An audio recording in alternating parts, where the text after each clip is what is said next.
好，今日翻嚟同大家開箱呢個 RHA TrueConnect 2嘅真無線藍牙耳機第2代啦，我哋睇下佢有咩勁咗啦。記得睇到尾，最後有福利啊！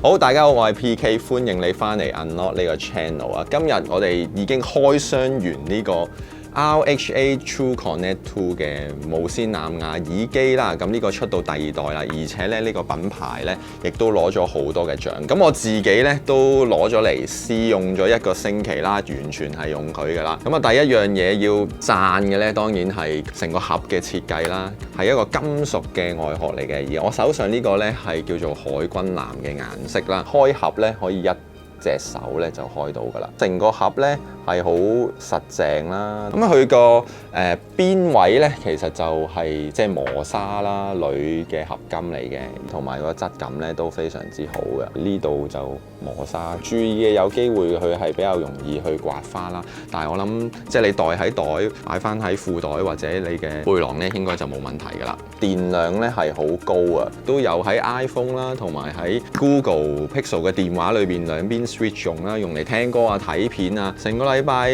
都唔使點樣叉電。咁啊，佢嘅續航力咧就 total 啦，加埋呢個盒咧有44個鐘啊。本身個耳筒咧可以用9個鐘，然後咧加埋呢一個盒咧有35個鐘。所以咧你要帶出去用得長時間嘅話咧，呢一個係非常好嘅續航力。而且咧咁實淨嘅盒包保唔會跌爛或者跌咗出嚟啦。平時我之前用開嘅呢啲膠啊，真係唔小心喺張台度碰一碰就跌低或者跌落地咧，係會散開嘅。但係呢一個咧跌咗落地啊，或者台面跌落去咧，完全係好實淨，佢唔會爆開跌咗出嚟，保護翻你成個嘅耳機。而且咧即係金屬嘅咁硬淨，你帶出去戶外用咧，其實都唔使太擔心嘅。打開喺裏邊咧個耳筒顏色咧同外邊係一樣嘅，嗰個磨砂嘅質感咧都係好類似嘅。咁咧呢個即係耳筒咧，佢亦都係去到 IP55嘅防水、防汗、防塵嘅等級嘅。做運動啊或者落雨咧，我諗應該都冇問題㗎啦。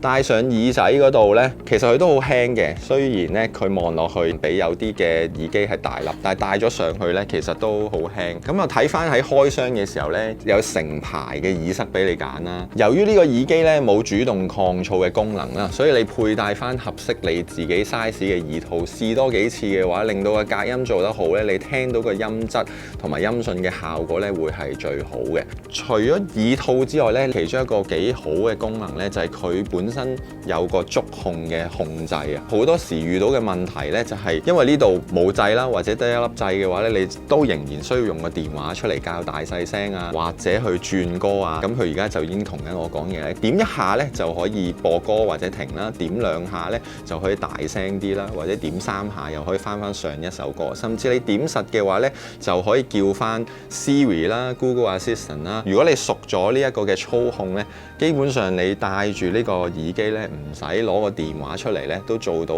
大部分嘅操控功能，甚至打電話呢一啲嘅動作㗎啦。佢呢個操控咧好好用，但係有少少問題就係可能佢個反應太靈敏啦。喺度錄影咧已經試咗佢喺度幫我播緊歌或者打電話啦，所以你用佢嘅時候咧，要自己掌握下個操控啊，應該點幾多下速度啊，去令到個控制咧可以配合翻你想要做嘅動作啦。操控之外咧，嗰個連線咧其實都 OK 嘅，好正常穩定。基本上電話開咗藍牙，撳咗連線咧就已經可以 pair 到啦。咁每次打開咧，亦都自動會 pair 翻你啱啱 connect 咗個電話。咁就算我轉咗去 Android 嘅話咧，轉翻個 iPhone 啦，Android 開翻嘅話咧，亦都即刻轉咗過去。之前咧喺上一代有一啲 comment 咧就話佢唔穩定啊，容易斷線啊。咁喺我試嘅呢一個星期裏邊咧，無論係室內啦、室外啦，去過商場啊、隧道啊或者多人嘅地方咧，都冇出現話真係完全斷線嘅問題。咁有啲時候咧可能會出現少少窒一下，咁但係呢個喺藍牙有時都會發生嘅情況。咁所以個連線咧基本上係 OK 㗎啦。我哋喺音質方面啦，咁我自己聽裏邊一個星期咧，其實都好 enjoy 嘅。喺個人聲啦同埋低音咧，其實都做得幾好嘅，飽滿同埋有層次。咁喺個中音同埋音樂部分上面咧，有時咧會覺得比較空曠啦或者散嘅。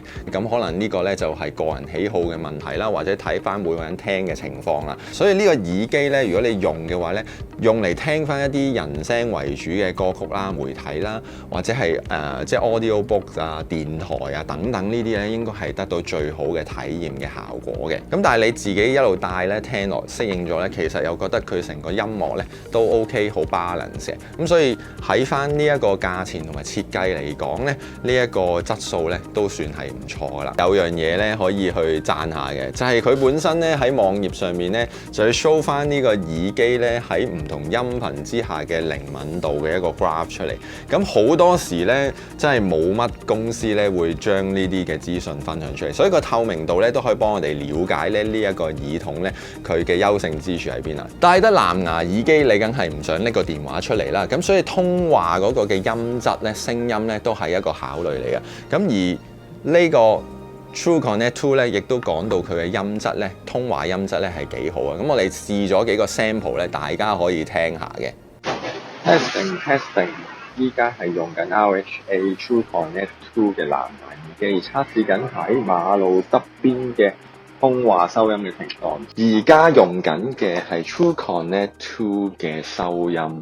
到底 quality 係點呢？咁你喺室內同埋室外咧都試過啦。咁大家可以睇下，你覺得呢一個嘅音質係咪你想要嘅聲音啦？好，用咗成個禮拜嘅話咧，我覺得呢個藍牙耳機都唔錯啊。如果你係未有藍牙耳機啦，或者你只係用緊一個入門級嘅藍牙耳機，又或者你係成日要外出啦，用耐啲啊，或者甚至粗用嘅話咧，呢一個升級嘅 version TrueConnect 2第2代咧，都係一個可以考慮嘅選擇嚟嘅。咁今次呢條片咧，要多謝翻 Street Value 提供咗呢個耳機咧，俾我哋做開箱體驗嘅。佢亦都俾咗一個優惠大家啦。睇翻我哋下邊 description 嘅 link， 用翻我哋 Unlock 嘅優惠碼咧，你就可以享有9折嘅優惠啦。咁啊，視乎翻你自己需要啦，考慮嘅產品適唔適合你，然後做購買啦。OK， 多謝大家收睇 Unlock 呢個 channel， 記得share、subscribe、讚好我哋呢個頻道同埋影片，我哋下一條片再見，拜拜。嘅真藍牙無線耳機，真藍牙唔係喎，我冇講錯啊，好似係真無線藍牙耳，佢係真無線藍牙耳機，停頓咗啦，突然間唔知自己想講咩喎。